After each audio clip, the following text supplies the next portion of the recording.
بسم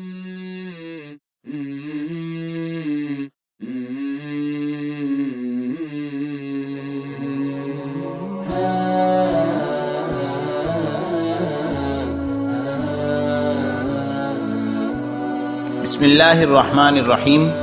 زندگی سے لطف اٹھائیے۔ سبق نمبر 8، مہارتوں سے لطف اٹھائیے۔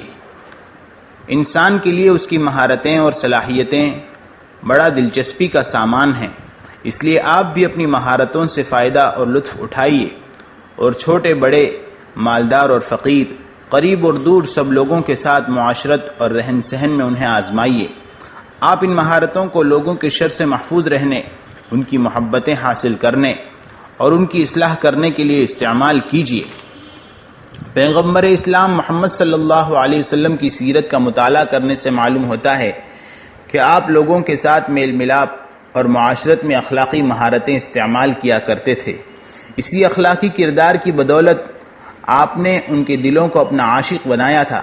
رسول اللہ صلی اللہ علیہ وسلم کا یہ اعلیٰ اخلاق بناوٹی نہیں تھا، اور ایسا نہیں تھا کہ لوگوں کے سامنے تو بڑے اچھے اخلاق والے نظر آتے تھے، لیکن جب گھر جاتے تو برداشت والی صفت غصے میں اور نرمی والی صفت سختی میں بدل جاتی۔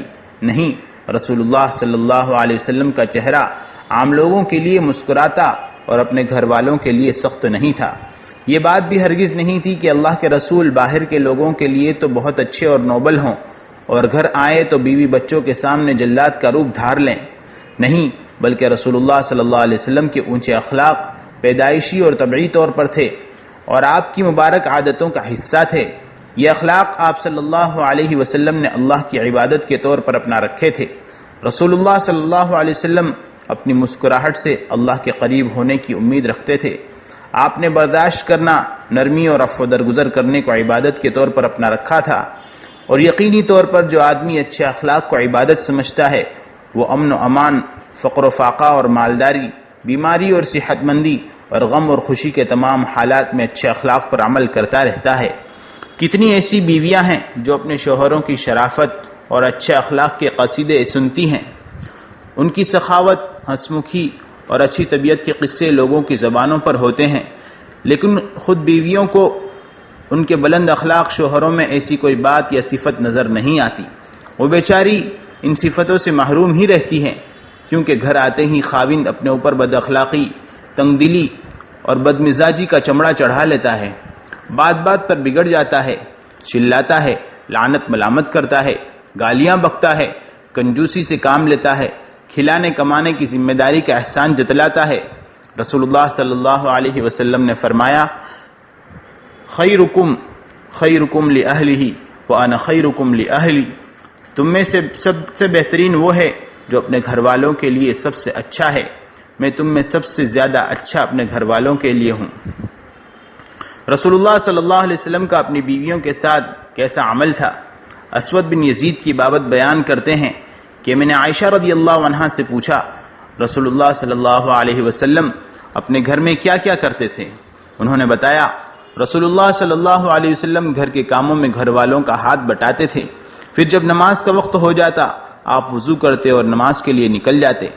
ایسے بہت سے لوگ ہیں جن کے اچھے اخلاق، مسکراہٹ، رحم اور کرم اور دوسروں کے ساتھ اچھے برتاؤ کے متعلق ہم سنتے ہیں، لیکن جن والدین اور بیوی بچوں کا حق ان پر سب سے زیادہ ہوتا ہے اور وہ ان کے سب سے قریبی ہوتے ہیں، ان کے ساتھ وہ نہایت غلط معاملہ کرتے ہیں اور ان سے میل جول بھی کم ہی رکھتے ہیں۔